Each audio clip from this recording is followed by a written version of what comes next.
when something like this comes on your property, you just run and grab a bunch of shotguns and start shooting at them, which is what they did. And they basically launched a little mini War of the Worlds on their property that night, according to all the people that were present. Every time they shot one of these goblin-like creatures, it would make a kind of a metallic plunking sound, and these, rather than being in any way injured, these little goblin-like creatures would simply float away. Or if they shot one out of a tree, it would just kind of float to the ground and then run away. So they waged war with these little goblins, according to the family, for the course of the better course of the night. And then eventually they piled into their cars and drove to town and got the sheriff. And similar to the Flatwoods case, this was investigated by the local military, so it became kind of a nationwide story. So again, these are pretty cool stories that I've included in the book, just because I think they're kind of, might be potentially related to the flying humanoid phenomenon. This is a very interesting case. Is there anyone here from Houston? Houston, Texas? No?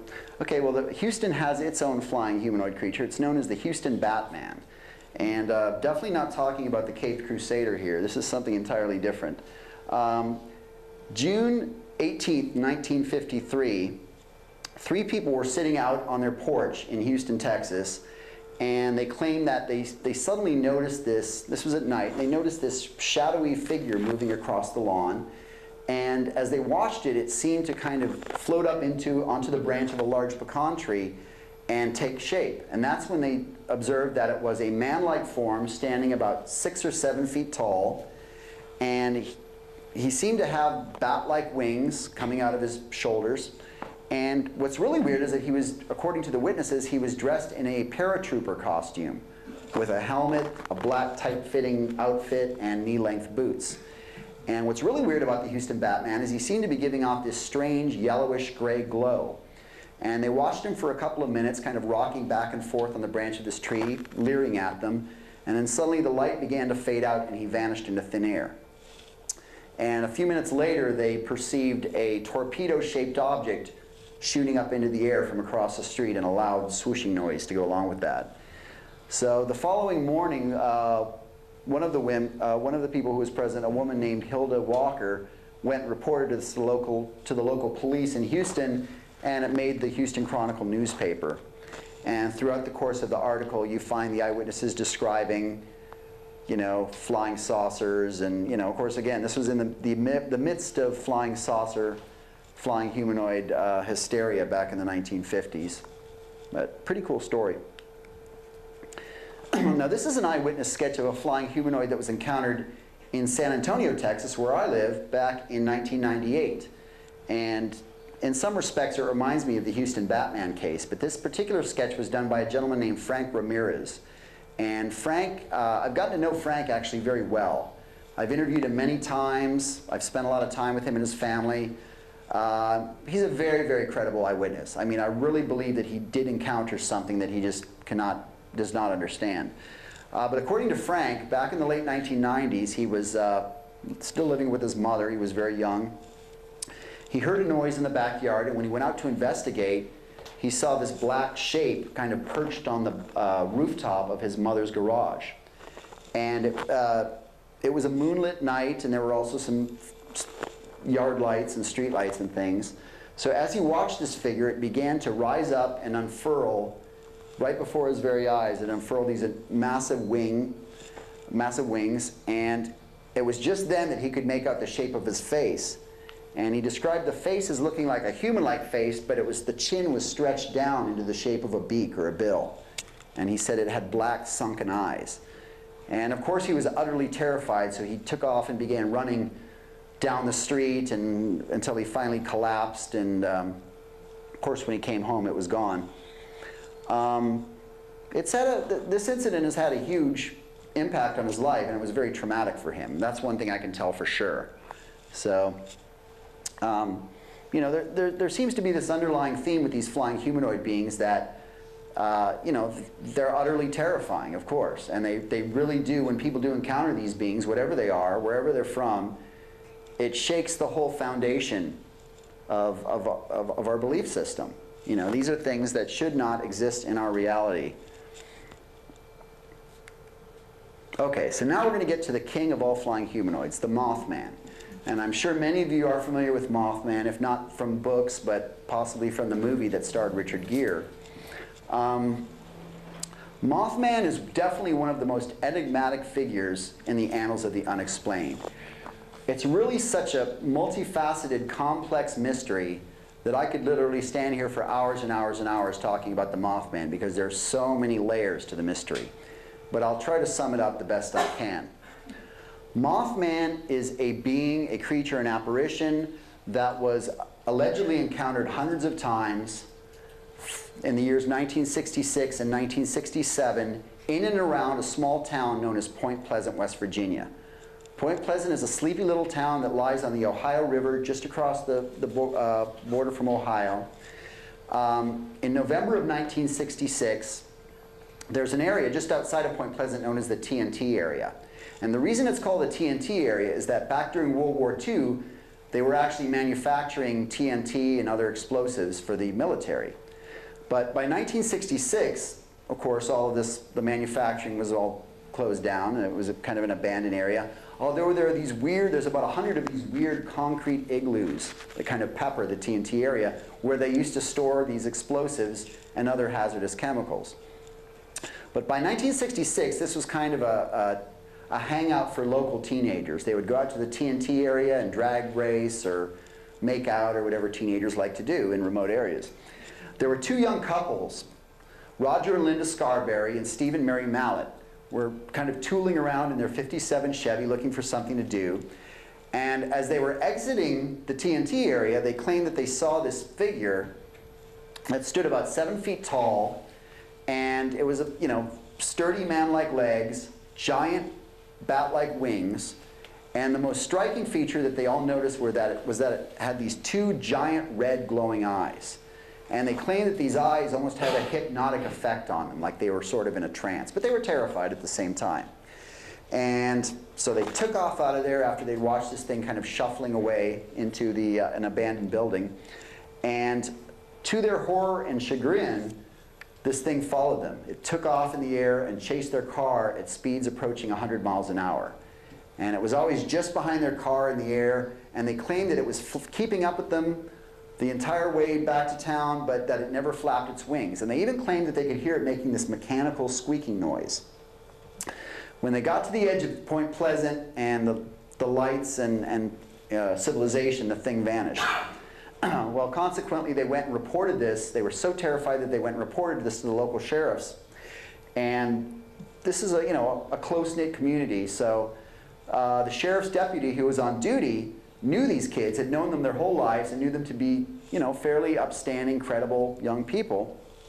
And so he was very convinced that they had some type of terrifying encounter.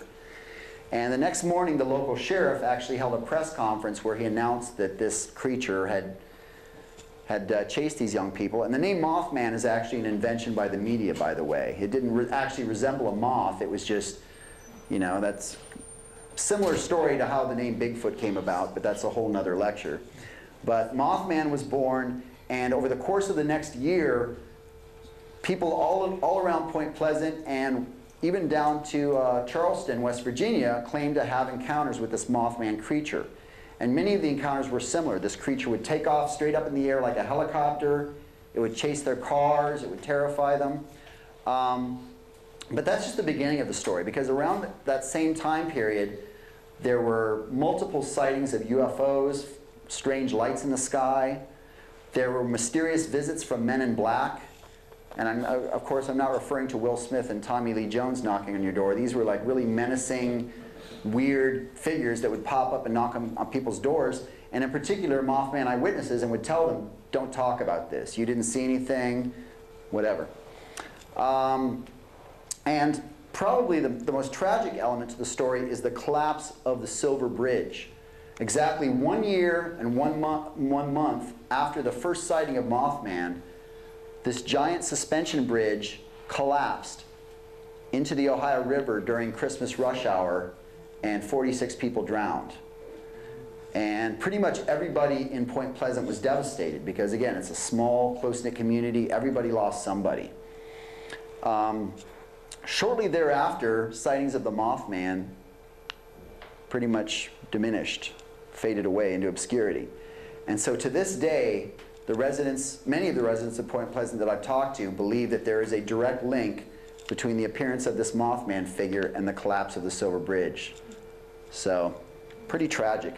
I know I'm babbling on a lot here, but this is just, to me, very fascinating. One quick and personal anecdotal story. When I started writing this book about flying humanoids, I had heard of something called psychic backlash. And in fact, one of my colleagues, John Downs, who wrote a book about another flying humanoid known as the Owl Man, believes that when he was writing that book, all of these horrible things began happening to him, and that there was a lot of there were negative repercussions to delving into this stuff. Well, I didn't experience that so much, but I did have some really weird things happen to me. And one of the weird things that happened to me was when I was flying up to Point Pleasant to shoot this TV show about the Mothman.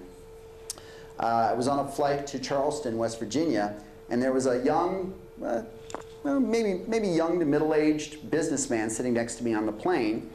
And at one point we struck up a conversation, and he said, "Oh, where are you headed?" And I said, "Oh, I'm going up to Point Pleasant." He said, "Really? That's where I'm from. I grew up there." I said, "Wow, that's kind of cool, kind of a small world." He said, "Yeah, you've ever heard of the Mothman?" I said, "Well, yeah, of course. That's actually why I'm going up to Point Pleasant. I'm doing a TV show on the Mothman." He said, "Wow, you know, my best friend died in the bridge collapse."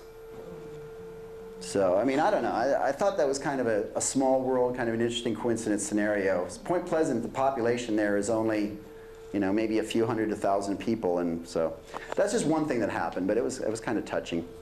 Okay, John Keel is the author of the Mothman Prophecies. John Keel was on the, you know, Johnny on the spot when all of this was happening in 1966, 1967.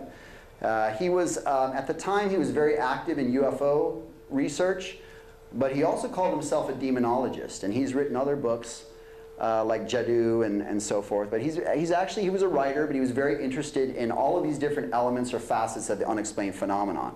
So he went to Point Pleasant. He actually befriended a local reporter named Mary Heyer, and the two of them kind of went around, you know, and interviewed many of the Mothman eyewitnesses. They went out to the TNT area on a regular basis where they would see strange lights in the sky. I really encourage anyone who hasn't written this book. This is really one of the great, great books in Fortean literature, and there's so many elements to it. John Keel believed that the men in black were essentially, or threatening him, or he believed that the Mothman was basically an omen or a harbinger of devastating events.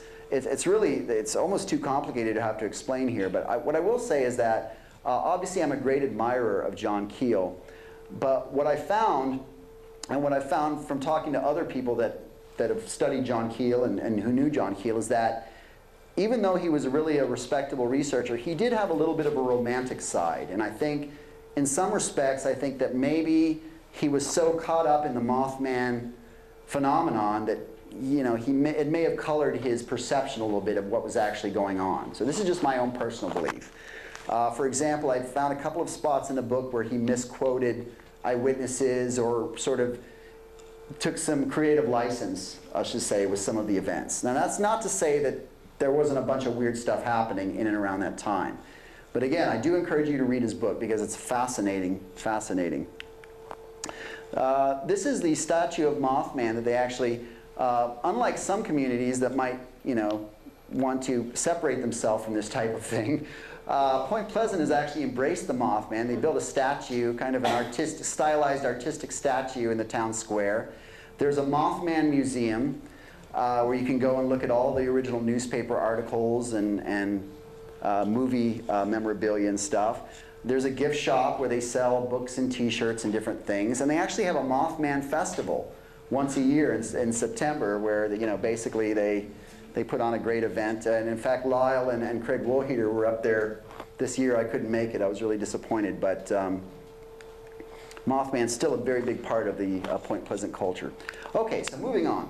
This is the Owl Man that I mentioned a moment ago. Owl Man is essentially England's version of the Mothman, although the descriptions are a little bit different. Most of the sightings of Owl Man occurred in the summer of 1976. And interestingly enough, most of the sightings of the Owl Man were made by young teenage girls. Virtually all of the eyewitnesses were young women. All of the sightings of the Owlman have been in and around an old church in southern England known as Mothman Church. And this is in Cornwall, and it's right there on the coast of England. And interestingly enough, right off the coast where sightings of the Owlman have taken place, there have also been many sightings and reports of a sea serpent known as Mordwar.